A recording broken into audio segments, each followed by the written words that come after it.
Bab 26. Aku tidak mau lagi. Aku tidak bisa, jerit Anjani, yang kini berlari kian menjauhi bibir pantai. Panji yang masih mengenakan pelampung, dan juga masih duduk di atas jet ski hanya menggeleng tidak percaya. Dari kejauhan ia melihat wanitanya duduk di tepian dermaga, dengan kedua kaki dicelupkan ke dalam air. Panji terpaksa menyandarkan kembali kendaraan airnya. Dengan langkah panjang, pria itu mendekat ke tempat di mana sang istri terlihat kelelahan. Mereka baru satu kali berputar, tetapi Anjani sudah meminta Panji menambat. Hanya seperti itu saja sudah menyerah. Panji menjatuhkan pantat di samping sang istri. Sekilas ia menatap pelampung Anjani yang teronggok begitu saja di tengah jembatan. Ia menyimpulkan, sepertinya Anjani memang tidak mau lagi pergi ke laut. Cukup satu putaran saja, Mas. Aku tidak mau lagi, rasanya mengerikan. Anjani memasang wajah setengah ketakutan, sementara bahunya bergidik ngeri. Kamu bersamaku. Iya, aku tahu itu. Tapi aku tidak dapat menghilangkan rasa takut, jika harus meluncur di atas air yang mengerikan itu, tambah Anjani yang memang sedikit fobia terhadap air yang dalam. Kamu juga pakai pelampung. Dengan tampang kesal Anjani mendorong bahu sang suami yang duduk menjajarinya. Air ombak yang beriak memecah dinding dermaga, sesekali menyentuh kaki mereka yang telanjang. Aku tahu itu.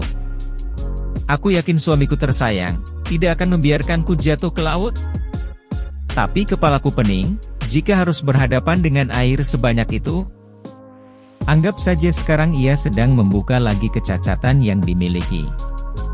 Tapi Anjani memang tidak mampu menikmati, bahkan tadi ia tidak henti-hentinya berteriak hingga membuat telinga Panji seperti tuli. Sepanjang perjalanan di laut itu, yang seharusnya menjadi salah satu momen romantis mereka, justru berubah menjadi seperti neraka bagi wanita itu. Sebenarnya Panji ingin menertawakan fobia sang istri, tetapi melihat wajah pucat Anjani, ia pun urung melakukan. Alih-alih tertawa, ia justru merasa bersalah kepada sang istri. Direngkuhnya bahu Anjani hingga bersandar di bahunya. Maafkan aku. Aku pikir kamu hanya bercanda. Aku tidak akan memaksamu, karena masih banyak hiburan lain di pulau ini. Selain menaiki kendaraan itu, hibur Panji sambil mengelus kulit lengan sang istri dengan lembut. Anjani semakin menyandarkan tubuh kepada suaminya. Kita pergi ke hutan saja yuk, aku ingin menikmati kehijauan saja. Sebenarnya Panji ingin mengajak Anjani berenang di pantai terlebih dahulu, sambil menikmati udara pagi yang masih segar. Tetapi ia ingat tujuannya membawa sang istri ke resort di salah satu pulau pribadinya itu. Ia ingin membahagiakan Anjani, lepas sejenak dari rutinitas mengurus rumah, anak mereka dan juga pekerjaan. Libur semester Gasal selama 2 minggu ini, sudah disabotase Panji untuk sebuah perjalanan bulan madu, yang belum pernah dilakukan, selama hampir 4 tahun usia pernikahan. Putri cantik mereka yang sudah berumur 2 tahun, dititipkan kepada kakek dan nenek, yang menerima dengan senang hati. Ini masih terlalu pagi, sebentar lagi ya.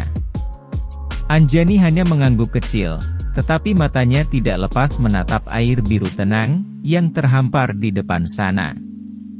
Tak berapa lama kemudian, dengan saling bergandengan tangan seperti sepasang remaja kasmaran, mereka berdua berjalan meninggalkan dermaga. Mereka menuju arah pantai berpasir putih, dengan ombak berkilauan diterpa matahari pagi.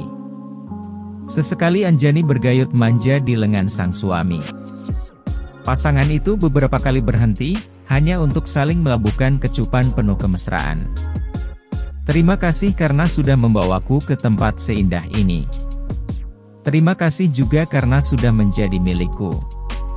Mereka berdiri berdekapan di atas pasir putih yang mulai menghangat, merasakan embusan lembut angin yang datang dari arah tengah laut, dan menikmati cahaya pagi matahari yang menyentuh kulit. Sebenarnya berapa banyak sih hotel dan resort yang Mas miliki? Maksudku selain yang diwarisi dari ayah. Kita sudah menikah selama hampir 4 tahun, dan kamu belum mengetahui seberapa kaya suamimu ini? Jangan sombong, tegur Anjani, sambil mencubit lengan kekar sang suami. Aku hanya bercanda, sayang. Berapapun harta yang kumiliki, semua hanyalah titipan dari Allah. Aku hanya dipercaya untuk mengelola saja. Aku sangat bersyukur, karena ternyata memiliki seorang istri seperti dirimu. Mungkin aku harus sedikit mengubah gaya hidupku. Sesekali boleh juga pergi belanja ke Singapura, Paris, atau New York. Jadi Mas pasti tidak akan keberatan, jika aku membuat tagihan kartu kredit membengkak, bukan? Dan kamu tidak malu dengan tanggapan anak didikmu nanti? Kenapa harus malu? Kamu bukan selebriti, sayang. Anjani yang aku kenal, hanyalah seorang guru baik hati, dengan segala kesederhanaan hidupnya. Kamu tidak akan mau menghabiskan banyak uang untuk keperluan yang tidak penting. Sepertinya Mas sudah sangat memahami diriku. Ada tawa kecil di bibir Anjani, sementara hatinya menghangat, sehangat sinar matahari yang mulai menerpa kulitnya, hingga terlihat kian berkilauan. Aku lapar, maukah kamu menyediakan sarapan untuk kita? Tanya Panji, diiringi bunyi nyaring dari perutnya. Maaf, Mas.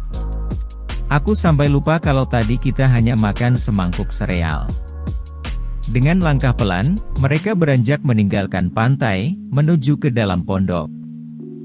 Anjani segera memasuk ke dapur kecil tetapi bersih, di bagian paling belakang rumah, diikuti oleh sang suami.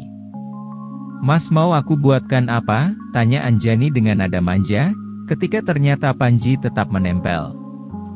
Sepertinya itu bisa menunggu, bisik Panji di telinga sang istri dengan suara agak serak.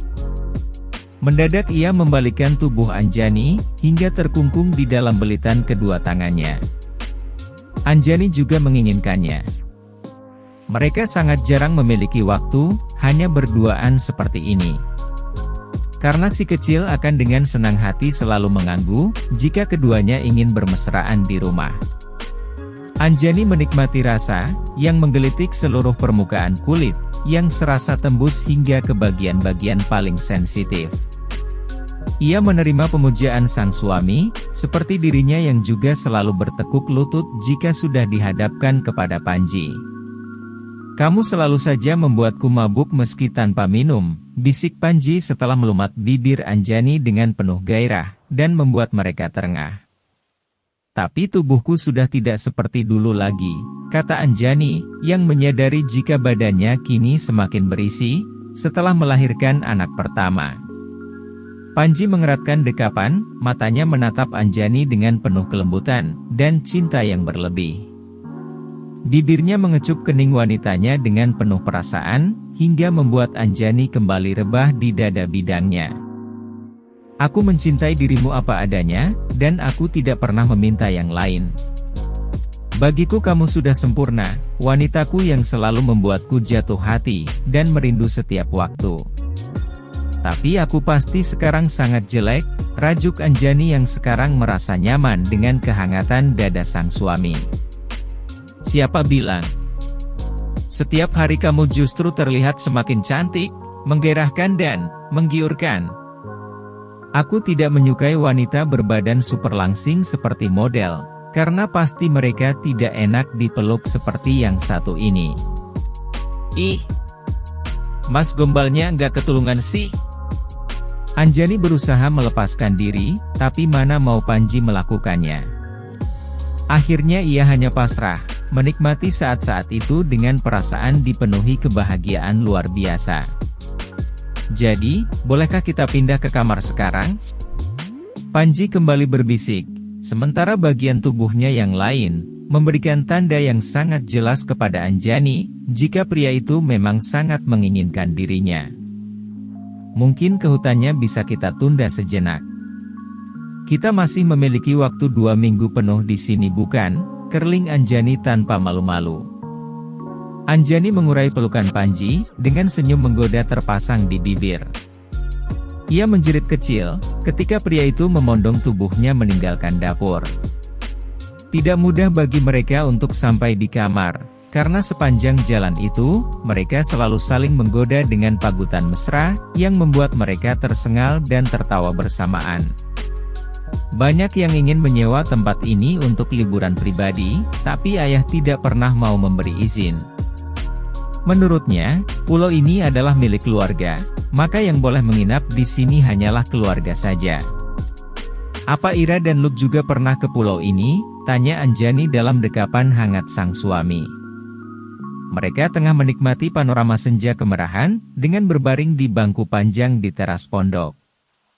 Memangnya menurutmu Marco kecil dibuat di mana? Gumam Panji, yang tangannya kian usil merambah, dan menjelajahi tubuh polos sang istri di balik selimut tebal, yang menutupi kepolosan tubuh mereka.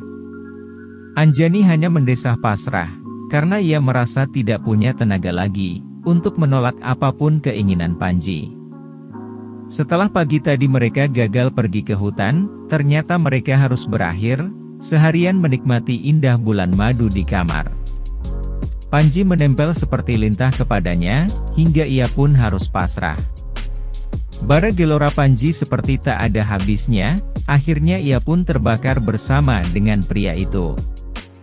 Sepertinya kita akan melakukan hal yang sama bukan? Akan ada Hadiwijaya Junior kedua di antara kita, desah Anjani, yang masih ingat kelakuan Panji ketika akan berangkat ke pulau. Panji memaksa Anjani melepaskan kontrasepsi 1 bulan lalu, tepatnya ketika Nawang sudah disapi. Putri mereka kini telah berusia 2 tahun. Pria itu juga tidak membawa alat keamanan apapun ke pulau. Panji sepertinya sudah berniat akan membuat dirinya hamil kembali, dan entah mengapa Anjani merasa tidak keberatan. Aku tidak membuatmu masuk angin kan? Seloroh Panji yang semakin intens menyentuh sang istri, hingga rasa lelah yang tadi sudah menggayut manja di tubuh Anjani, kini justru berubah menjadi hasrat menggebu kembali. Tidak membuatku masuk angin, hanya merasa sedikit pegal di sana-sini, keluh Anjani geli, ketika Panji mengulum daun telinganya. Maafkan aku, tapi aku tidak bisa berhenti jika sudah di dekatmu, ucap Panji pelan, meski begitu tidak ada nada penyesalan di dalam kata-katanya. Anjani semakin menempelkan tubuh ke dalam kehangatan dekapan sang suami. Sesungguhnya ia pun merasakan hal yang sama, bahwa dirinya juga selalu tidak dapat menahan diri, jika sudah berada di dalam pelukan pria itu. Matahari kian meninggalkan cakrawala, menyisakan warna keemasan dan kemerahan yang eksotik menyepuh kaki langit. Suara burung-burung yang kembali ke sarang, menjadi simfoni merdu penghias senja paling romantis bagi pasangan itu. Sekarang, bolehkah kita mandi dulu? Aku tidak mau karena kesenangan duniawi yang melenakan, kita menjadi lupa akan kewajiban kita, kata Anjani lirih. Begitu matahari benar-benar telah lenyap di balik peraduan. Panji tersenyum sejenak sambil mencium ubun-ubun sang istri. Ayo, aku juga merasa tubuhku sudah lengket seharian ini. Mereka beranjak bersama, melangkah dalam balutan selimut tebal, dengan hati dipenuhi cinta, dan pendar kebahagiaan. Anjani merasa betapa telah sempurna kehidupan dengan Panji, pria yang dulu tidak pernah ia inginkan. Malam pun kian merangkak naik, menenggelamkan mereka berdua, hanya berdua di pulau kecil nan indah. Tidak ada yang dapat mengusik mereka, kecuali rasa rindu yang membebani dada Anjani dan Panji, kepada putri sematawayang mereka yang kini sudah pandai berceloteh. Ia mirip dirimu, kan? Panji berkata pelan, ketika Nawang sudah tertidur. Matanya menatap bergantian antara Anjani dan sang anak. Ia merasa sebuah keajaiban melingkupi dirinya, karena dapat memiliki kedua makhluk indah itu. Aku beruntung bukan? Hanya hidungnya yang ia warisi dari papanya. Senyum kemenangan tergambar jelas di bibir Anjani. Ia akan tumbuh tinggi sepertiku, tapi aku tidak akan mengizinkannya menjadi seorang model. Tapi kenapa? Bagaimana jika itu yang diinginkan Nawang? Masih banyak pekerjaan bagus di luaran sana. Aku hanya tidak mau tubuh anakku menjadi konsumsi orang banyak meski ia dibayar besar. Anjani menarik napas panjang, tidak mau menanggapi sikap protektif seorang papa baru kepada putrinya yang masih berumur 2 tahun. Tetapi mereka pun tidak dapat dijauhkan dari Nawang. Gadis kecilnya itu membuatnya tidak mampu menikmati bulan madunya dengan sang suami. Mereka hanya bertahan 2 hari di pulau itu, jauh lebih singkat dari rencana 2 minggu kunjungan yang awalnya terasa sangat sempurna. Pagi kedua mereka merasa menjadi orang tua paling egois di dunia. Rasa rindu terhadap anak mengalahkan rasa lapar yang seperti tak pernah ada habisnya di antara mereka. Anjani membelai rambut lebat Nawang yang sudah memanjang, membelai pipinya yang gembil, dan mengusap lengannya yang gemuk dan menggemaskan. Sementara Panji juga melakukan hal yang sama, hingga tangan mereka saling bertaut di atas perut Nawang. "Apa aku boleh bertanya sesuatu kepadamu?" tanya Panji lirih, takut sang putri terbangun. Sebenarnya sudah sejak lama dirinya ingin menuntaskan rasa penasarannya, tetapi belum memiliki kesempatan yang menurut pria itu tepat. Dan saat ini, dirasanya adalah waktu yang tepat untuk mengungkapkan beban di dadanya. "Apa?" Panji menatap istrinya yang terlihat cantik seperti biasa, terlebih dengan rambut panjangnya yang dibiarkan terurai di atas bantalnya. "Kenapa ketika kamu lari ke Jogja, kamu sangat yakin jika aku akan menyusulmu ke sana? Bagaimana jika ternyata aku tidak datang?" "Nyatanya Mas datang, kan?" Seloroh Anjani santai dan seolah menganggap tidak penting apapun alasan yang nantinya akan diutarakannya. Panji mengangkat tubuhnya hingga kini dalam posisi berbaring miring dengan satu tangan menopang kepalanya, sementara satu tangannya yang lain masih menggenggam jemari Anjani. "Aku membutuhkan kepastian, sayang." Anjani menambah bantal yang menopang kepalanya hingga posisi mereka sejajar. Wanita itu membalas tatapan suaminya yang penuh tanya, dengan sorot mata geli. Tetapi tidak berapa lama kemudian, dirinya menyadari jika tindakannya sudah sangat keliru. Panji tidak akan berhenti mencecarnya sebelum Anjani mengungkapkan kebenarannya. "Aku sudah tahu kok, jika Mas Panji memang tidak memiliki perasaan apapun lagi kepada Joanna. Aku hanya ingin menguji, sejauh mana Mas ingin kita tetap bersama-sama." "Kamu tahu dari mana?" Anjani mengeluarkan telapak tangannya dari jeratan jemari Panji. Setelahnya ia menyusupkan jari-jarinya di sela jemari suaminya, hingga membentuk sebuah jalinan kukuh. "Banyak hal yang aku pikirkan mengenai hubungan kita setelah Mas menciumku untuk pertama kalinya malam itu. Meski aku tidak berpengalaman karena itu adalah yang pertama untukku, aku merasa itu juga pengalaman pertama bagi Mas Panji." "Iya kan, Mas?" Panji terlihat tertawa jengah, merasa seakan tubuhnya tengah bugil di tengah lautan manusia. Ia yang populer dengan reputasi playboy-nya ternyata tidak mampu menipu perasaan Anjani. Mungkinkah karena ia adalah belahan jiwanya? "Memangnya apa yang bisa aku sembunyikan darimu? Makanya, aku dapat mengambil kesimpulan jika masa lalu Mas dengan wanita itu pasti hanya biasa-biasa saja, seperti cinta monyet remaja pada umumnya. Tapi tetap saja hatiku terbakar cemburu ketika melihat wanita itu menempel erat pada Mas Panji." Hati Panji menghangat mendengar pengakuan jujur istrinya. "Maaf karena sudah membuatmu menangis waktu itu. Mas tidak tahu betapa takutnya diriku waktu itu ketika mengambil keputusan pergi dari rumah. Aku takut Mas tidak akan mengejarku, aku takut jika benih yang baru saja bersemi di dalam hati kita, akhirnya layu karena keegoisanku. Tetapi nyatanya aku mengejarmu, karena aku pun tidak mau kehilanganmu. Kamu adalah satu-satunya wanita yang membuat jantungku berdetak tidak normal, Merasakan sesuatu yang selama ini tidak pernah kurasakan kepada wanita manapun, dan hanya dirimu yang membuat kehidupanku penuh warna. Dan aku juga sangat yakin, sekuat apapun Joanna berusaha mendapatkan hati Mas, ia tidak akan berhasil. Karena hati Mas sudah berada di dalam genggamanku. Oh, entah aku harus merasa bangga atau sedih. Tentu saja Mas harus merasa bangga, karena kita selalu belajar apapun bersama-sama. Iya, aku pintar melakukannya karena belajar denganmu. Tawa Anjani pun berderai mendengar kepasrahan dalam setiap kalimat yang terlontar dari bibir suaminya. Sesungguhnya hatinya teramat bahagia, karena Panji hanya miliknya, dari awal pernikahan hingga kini hampir 4 tahun mereka bersama. Terima kasih karena sudah mau melangkah bersamaku. Terima kasih juga karena telah memberiku cinta tulus dan kesetiaanmu, Mas.